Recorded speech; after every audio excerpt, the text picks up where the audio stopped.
The morning sun cast long shadows across the rocky terrain of Afghanistan's Helmand province as Navy SEAL Team Delta prepared for what intelligence had briefed as a routine extraction mission. The team consisted of 8 elite operators, each with years of combat experience etched into their weathered faces. Among them was Hospital Corpsman second-class Sarah, a petite woman whose calm demeanor often masked the fierce determination that had earned her place among these warriors. Sarah had joined the team 6 months earlier, replacing their previous medic who had been injured in an IED blast. The transition hadn't been smooth. While the SEALs respected her medical credentials and combat training, there was an unspoken tension that came with being the only woman in a unit where brotherhood had been forged through shared hardships and countless missions together. Team leader Chief Petty Officer had initially been skeptical about having a female corpsman assigned to his team. It wasn't about her abilities, which were clearly documented in her impressive service record. It was about the unknown variable she represented in their perfectly synchronized unit. The other team members, including Petty Officers Jake, Tommy Martinez, David, Alex, Mike Wilson, Carlos, and had varying degrees of acceptance, but all maintained professional courtesy. The mission seemed straightforward enough. Intelligence reports indicated that a high-value target, a Taliban commander responsible for coordinating attacks against coalition forces, was hiding in a remote compound approximately 15 kilometers from their forward operating base. The plan was to insert via helicopter under cover of darkness, secure the target, and extract before dawn. Sarah had studied the mission brief meticulously, preparing her medical kit with supplies for potential casualties and reviewing the evacuation routes in case medical attention was needed. As the team loaded into the MH-60 Black Hawk helicopter, Sarah noticed the familiar pre-mission tension that settled over the group. Each man performed his equipment checks with practiced precision, ensuring weapons were clean, ammunition was properly distributed, and communication systems were functioning. Sarah completed her own checks, verifying that her medical supplies were secure and easily accessible. Her kit contained everything from basic first aid supplies to advanced trauma medications, surgical instruments, and blood products. The helicopter lifted off into the pre-dawn darkness, its rotors creating a rhythmic thrum that would soon fade into memory. During the flight, Chief briefed the team once more on their roles. Sarah would maintain position with the command element, ready to provide medical support if needed, while also serving as backup communications if their primary systems failed. Her position in the formation had been carefully calculated to keep her protected, while ensuring she could reach any team member who might need medical attention. The landscape below changed from the relative safety of the base to increasingly hostile territory. Through her night vision goggles, Sarah could see the rugged mountains and valleys that had been contested ground for decades. This was her 4th mission with the team, and while the previous 3 had been relatively quiet, she understood that combat was unpredictable and that her skills might be called upon at any moment. As they approached the landing zone, the helicopter crew reported no visible enemy activity in the immediate area. The insertion went smoothly, with each team member fast-roping down into the designated spot with practiced efficiency. Sarah descended with her heavy medical pack, landing silently despite the additional weight. Within minutes, the helicopter had departed, leaving the team alone in enemy territory with only the stars and their night vision equipment to guide them. Team moved through the terrain with remarkable stealth, each member knowing his role and position instinctively. Sarah followed the predetermined route, maintaining proper spacing and staying alert for any signs of danger. The compound was located in a valley surrounded by rocky hills, providing natural concealment but also potential hiding spots for enemy fighters. Intelligence had suggested minimal security at the target location, but the team knew better than to rely entirely on intelligence reports. As they approached the compound, Chief signaled for the team to take positions around the perimeter. The building appeared to be a traditional Afghan structure, with thick walls and few windows. Thermal imaging from their reconnaissance equipment showed heat signatures consistent with 3 to 4 individuals inside. Everything seemed to be proceeding according to plan. Sarah positioned herself with the command element approximately 50 meters from the main building, where she had clear lines of sight to support the entry team while remaining in a covered position. Her medical supplies were arranged for quick access, and her weapon was ready in case the situation deteriorated. She had trained extensively for these moments, but the reality of combat always carried uncertainties that no amount of preparation could completely address. The entry team moved toward the building, using hand signals to communicate their progress. Jake and Tommy Martinez approached the front entrance while David and Alex covered the rear. Chief coordinated the operation from the command position, with Sarah monitoring the radio frequencies for any changes in the tactical situation. Everything was proceeding smoothly until the first shots rang out. The Taliban fighters had been better prepared than intelligence had indicated. As the entry team breached the front door, automatic weapons fire erupted from multiple positions around the compound. What had been planned as a quick extraction mission suddenly became a complex firefight with enemy forces that had anticipated their arrival. The muzzle flashes illuminated the darkness as both sides engaged in fierce combat. Chief immediately called for the team to establish defensive positions while he assessed the situation and called for backup. The enemy fire was coming from at least 3 different locations, suggesting that the Taliban had set up an ambush. Sarah could hear the distinctive crack of AK-47 rounds passing overhead as she pressed herself against the rocky ground, her medical training by basic survival instincts. The firefight intensified as more enemy fighters seemed to materialize from concealed positions throughout the area. It became clear that the intelligence about minimal security had been completely wrong. Instead of facing a few guards, the SEAL team was confronting a well-prepared defensive position with multiple fighters who knew the terrain and had pre-positioned weapons and ammunition. During the chaos of the initial contact, Sarah heard the call that every medic dreads over the radio. "Corpsman up! We've got casualties!" The voice belonged to Alex, and the urgency in his transmission sent adrenaline surging through Sarah's system. Without hesitation, she grabbed her medical kit and began moving toward the sound of the firefight, despite the continuing enemy fire that made the movement extremely dangerous. As she low-crawled toward the casualty location, Sarah could see Tommy Martinez lying motionless near the compound wall. Blood was visible on his uniform, and he wasn't responding to his teammates' calls. Jake was attempting to provide covering fire while also trying to reach Tommy, but the enemy fire was too intense for him to leave his position safely. Sarah's mind shifted into the clinical mode she had trained for extensively during her medical education and combat training. She assessed the tactical situation, identifying covered routes that would allow her to reach the wounded SEAL while minimizing her exposure to enemy fire. The distance was approximately 30 meters across open ground that was being swept by automatic weapons fire from at least 2 enemy positions. Without waiting for permission or backup, Sarah began her movement toward the casualty. She used every available piece of cover, moving in short rushes between rocks and debris while carrying her heavy medical kit. Enemy bullets struck the ground around her as she moved, but her focus remained entirely on reaching Tommy and providing the medical care that might save his life. When she finally reached Tommy's position, Sarah immediately began her assessment. He had taken a round to the upper chest, and blood was flowing steadily from the wound. His breathing was labored, and his pulse was weak but detectable. She knew she had only minutes to stabilize him before blood loss became critical. Working under enemy fire, she began the life-saving procedures she had practiced countless times in training, but never under such extreme conditions. The rest of the team continued engaging the enemy while Sarah worked on Tommy. Chief coordinated the defensive effort while simultaneously calling for helicopter extraction and additional support. The tactical situation was becoming increasingly desperate as more enemy fighters seemed to be converging on their position. The team was outnumbered and surrounded, with limited ammunition and no immediate prospect of reinforcement. As Sarah worked to stabilize Tommy's condition, she could hear the radio chatter indicating that the extraction helicopter was still 15 minutes away. Jake had moved to a position where he could provide some covering fire for her location, but the enemy fire remained intense. David and Alex were engaging targets from the rear of the compound, while Mike Wilson, Carlos, and held defensive positions around the perimeter. The enemy fighters seemed determined to prevent the team's extraction, and their fire became more accurate as they adjusted to the SEAL positions. Sarah realized that Tommy's condition required immediate surgical intervention that she couldn't provide in their current location. She would need to move him to a more secure position where she could work more effectively, but the movement would expose both of them to additional danger. Making a decision that would later be remembered by every member of the team, Sarah called for covering fire and began preparing Tommy for movement.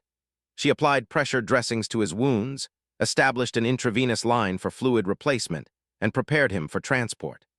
The weight of an unconscious SEAL in full combat gear, combined with her medical equipment, would make the movement extremely difficult, but she was determined to save his life. The covering fire from Jake provided a brief window of opportunity, but Sarah knew it wouldn't last long. Enemy fighters were repositioning to get better angles on their defensive positions, and ammunition was becoming a concern for the entire team. She had to move Tommy now or risk losing him to blood loss. With strength she didn't know she possessed, Sarah lifted the wounded SEAL and began carrying him toward a more defensible position behind a large boulder approximately 20 meters away. The movement was exhausting and dangerous. Tommy weighed nearly 200 pounds with his equipment, and Sarah struggled to maintain her footing on the uneven terrain while bullets snapped overhead. Halfway to the boulder, she stumbled and fell, but managed to shield Tommy's body with her own as they hit the ground. Without pausing to assess her own injuries from the fall, she regained her footing and continued the movement. When they reached the boulder, Sarah immediately resumed medical treatment. Tommy's pulse was becoming weaker, and his breathing more labored.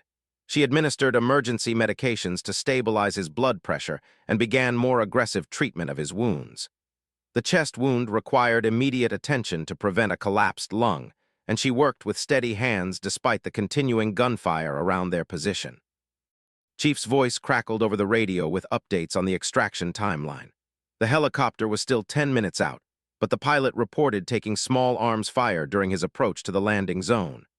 Enemy fighters had apparently positioned themselves along the likely flight path, making the extraction increasingly dangerous. The team would need to fight their way to an alternate landing zone if they hoped to get Tommy the advanced medical care he needed. As Sarah continued working on Tommy, she became aware of additional casualties. David's voice came over the radio reporting that Alex had been hit in the leg and was having difficulty moving. Mike Wilson was also calling for medical attention for what appeared to be shrapnel wounds from an enemy grenade that had exploded near his position. The team was being systematically worn down by the sustained enemy fire and superior numbers. Sarah faced an impossible decision. Tommy required constant medical attention to prevent him from going into shock, but Alex and Mike also needed immediate care. She couldn't be in 3 places at once, and the team didn't have another medic. Making a decision that went against everything in her medical training about patient prioritization, she stabilized Tommy as much as possible and prepared to move to the other casualties. Before leaving Tommy's position, Sarah did something that surprised even her. She handed Jake detailed instructions for monitoring Tommy's condition and administering specific medications if his situation deteriorated. She had never trained a non-medical person to perform these procedures under combat conditions, but she realized that the team's survival might depend on expanding their capabilities beyond traditional roles. Moving to Alex's position required another dangerous movement across open ground. This time, Sarah left most of her heavy medical equipment with Tommy and carried only the essential supplies needed for trauma care. The enemy fire seemed to intensify as she moved, as if the fighters had identified her as a priority target. Bullets struck the ground inches from her position as she low-crawled toward Alex. Alex had taken a round through his left thigh that had missed the major arteries, but was causing significant bleeding and pain. He was conscious and alert, which made treatment easier, but the wound required immediate attention to prevent infection and further blood loss. Sarah quickly applied pressure dressings and administered pain medication while assessing the extent of the injury. The bullet had passed completely through his leg, which treatment but left entry and exit wounds that needed care. While treating Alex, Sarah maintained radio contact with Jake, who was monitoring Tommy's condition according to her instructions. Tommy remained stable but unconscious, and his vital signs were showing signs of improvement from the medications Sarah had administered. The improvised medical training she had provided to Jake was proving effective, allowing her to treat multiple casualties simultaneously. Mike Wilson's injuries were less severe but required attention. Shrapnel from the enemy grenade had caused multiple small wounds on his arms and torso, but none appeared to be life-threatening. Sarah treated his wounds quickly and efficiently, applying antiseptic and bandages while giving him instructions for self-care. Mike remained combat effective despite his injuries and returned to his defensive position after treatment. The tactical situation continued to deteriorate as enemy reinforcements arrived at the compound. Chief reported that thermal imaging was showing additional heat signatures approaching from multiple directions. The team was facing the possibility of being completely surrounded before the extraction helicopter could reach them. Ammunition was running low, and they had 3 casualties who would require assistance during any movement. Sarah realized that their survival might depend on her ability to keep the entire team mobile and combat effective. She moved between the casualties, monitoring their conditions while also serving as a communication relay between the scattered team members. Her medical expertise had evolved into a broader support role that was keeping the team functioning under extreme stress. The sound of approaching helicopter rotors provided hope, but also attracted increased enemy fire. The extraction bird was taking heavy fire during its approach, and the pilot reported difficulty identifying a safe landing zone.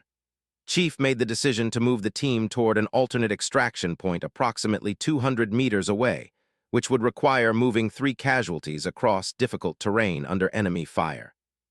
Sarah took charge of the casualty evacuation plan.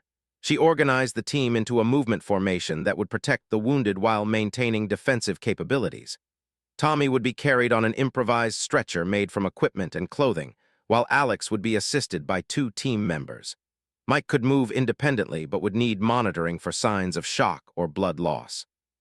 The movement began with Sarah leading the casualty group, while the remaining team members provided covering fire and security. The 200 meters to the alternate landing zone felt like miles as they moved slowly across the rocky terrain. Enemy fighters continued their pursuit, maintaining pressure on the team while trying to prevent their extraction. During the movement, Sarah made a discovery that would later become legendary within the special operations community. While treating Tommy's wounds under fire, she had noticed inconsistencies in the enemy fire patterns that suggested the fighters were using a specific communication system to coordinate their attacks. Her medical training had included extensive study of anatomy and physiology, but she had also developed an understanding of tactical patterns through her time with the SEAL team. Sarah began analyzing the enemy fire patterns and realized that the Taliban fighters were using a systematic approach to their attacks. They were coordinating their fire in specific sequences that indicated advanced tactical training beyond what was typically expected from irregular fighters. This information could be crucial for the extraction helicopter's approach and the team's defensive strategy. She shared her observations with Chief, who immediately recognized the tactical implications.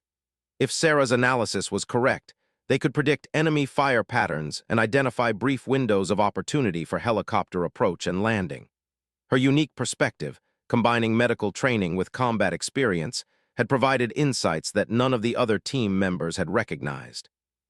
The alternate landing zone was finally within reach, but the extraction helicopter was still taking heavy fire during its approach. The pilot reported that he would need a clear landing zone for at least 60 seconds to safely load the casualties and team members. Chief coordinated a final defensive effort to provide that window, with every team member understanding that this was their only chance for extraction. Sarah positioned herself with the casualties while the team established a defensive perimeter around the landing zone. Tommy's condition remained stable but serious. Alex was mobile with assistance, and Mike was functioning despite his wounds. The helicopter approached through a storm of enemy fire, its crew chiefs returning fire while the pilot maneuvered toward the designated landing spot. As the helicopter touched down, Sarah coordinated the loading of casualties with practiced efficiency. She had trained for this scenario countless times, but the reality of combat added complications that no training could fully simulate. Tommy required careful handling to prevent further injury, while Alex needed assistance moving to the aircraft. Mike could move independently, but needed monitoring for any deterioration in his condition. The team loaded into the helicopter under continuing enemy fire, with Sarah ensuring that each casualty was properly secured and their medical needs were addressed during the flight back to base. The extraction had been successful, but the cost had been high. 3 team members were wounded, ammunition was nearly exhausted, and the mission objectives had not been achieved due to the unexpected enemy strength. During the flight back to the forward operating base, Sarah continued monitoring the casualties while reflecting on the events of the mission. She had performed beyond her expected role, providing not only medical care but tactical insights that had contributed to their successful extraction. The other team members were beginning to recognize that her contributions extended far beyond traditional medical support. The helicopter landed at the forward operating base just as the first rays of dawn broke over the Afghan mountains. Medical personnel were waiting to receive the casualties, but Sarah insisted on personally transferring care and providing detailed briefings on each patient's condition and treatment.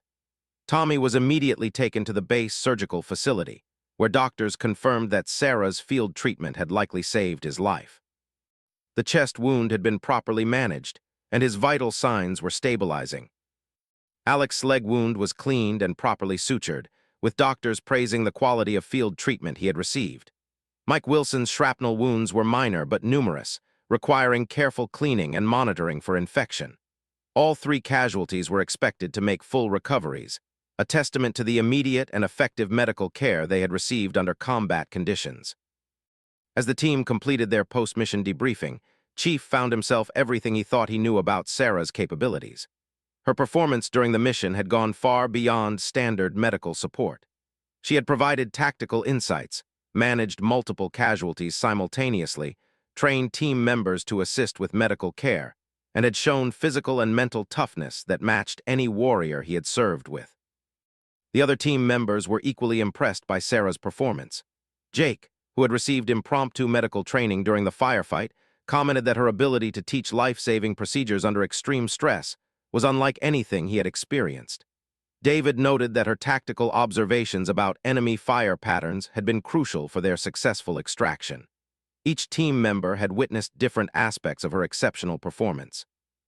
Word of the mission spread quickly through the Special Operations community.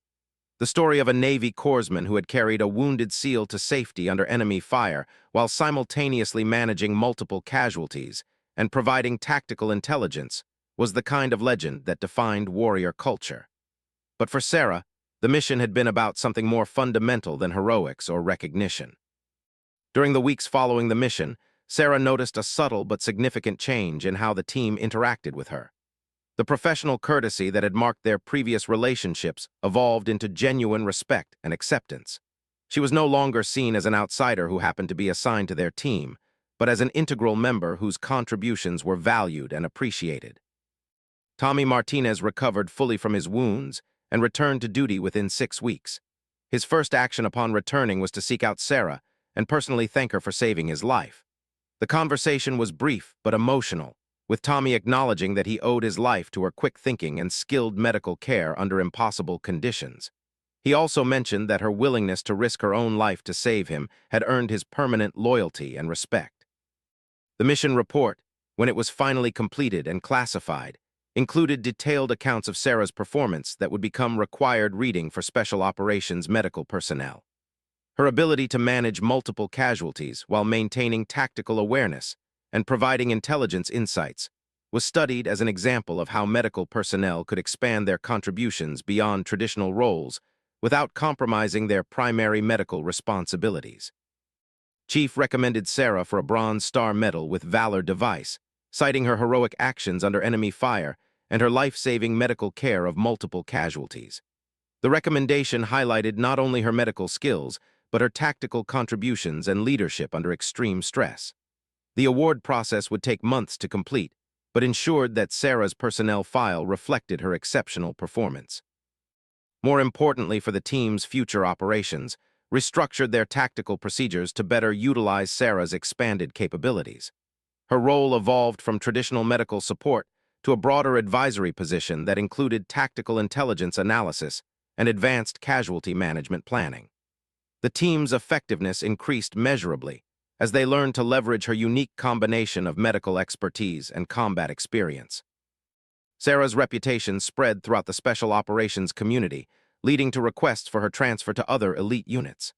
However, she chose to remain with Team Delta, feeling a sense of loyalty to the men who had come to accept and value her contributions.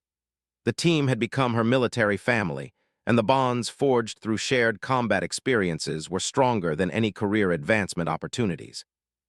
The failed mission to capture the Taliban commander was eventually completed 3 months later by a larger joint task force.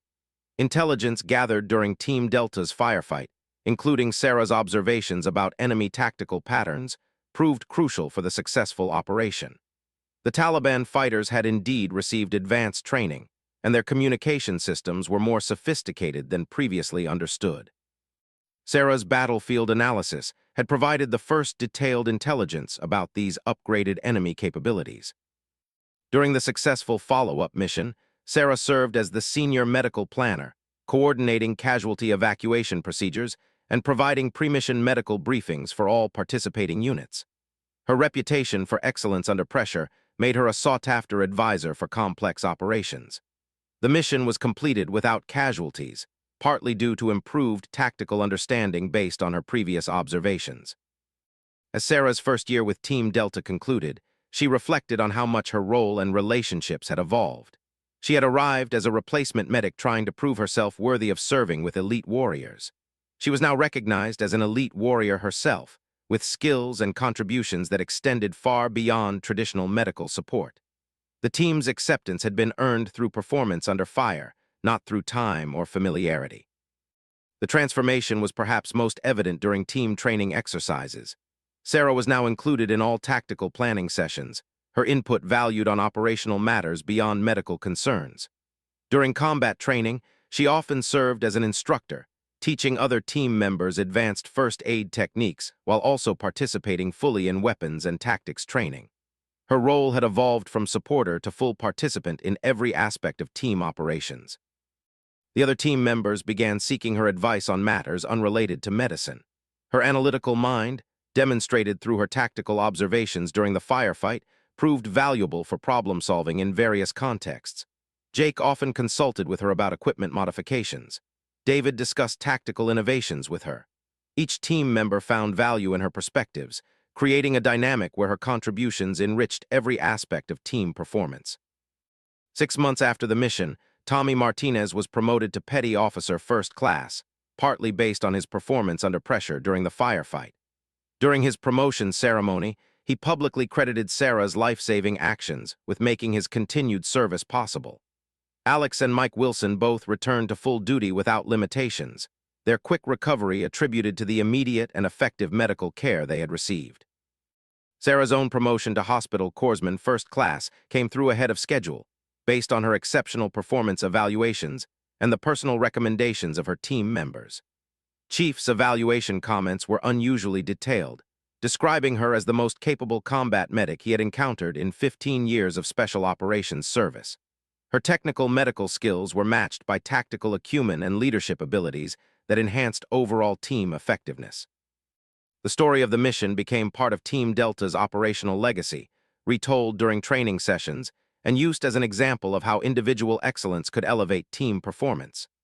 New team members were briefed on Sarah's contributions as an example of the standards expected from every team member, regardless of their primary specialty. Her performance had redefined expectations for what medical personnel could contribute to special operations missions. As Sarah prepared for her next deployment with Team Delta, she understood that her journey from outsider to integral team member represented more than personal achievement. Her success had opened doors for other female military personnel seeking to serve in combat roles, demonstrating that performance under pressure was the only measure that truly mattered in special operations units. The transformation of Team Delta's dynamics, with Sarah as a fully integrated and valued member, had made them a more effective and resilient unit. Their success rate on subsequent missions improved, partly due to enhanced medical capabilities, but also because of improved tactical planning that incorporated diverse perspectives and expertise. Sarah's integration had strengthened every aspect of team performance. Years later, when Sarah had been promoted to Chief Petty Officer and was training the next generation of special operations medical personnel, she would use her experience with Team Delta as the foundation for her instruction. She taught that technical excellence was essential, but not sufficient for success in elite units. Integration required demonstrating value beyond traditional role boundaries while maintaining excellence in primary responsibilities. The mission that had started as a routine extraction had become a defining moment not just for Sarah's career, but for the evolution of how special operations teams could maximize the potential of every team member. Her journey from replacement medic to respected warrior and tactical advisor proved that earned respect was the strongest foundation for team cohesion and effectiveness. The bonds forged through shared danger and mutual dependence had created a military family, stronger than any that existed through simple assignment or tradition.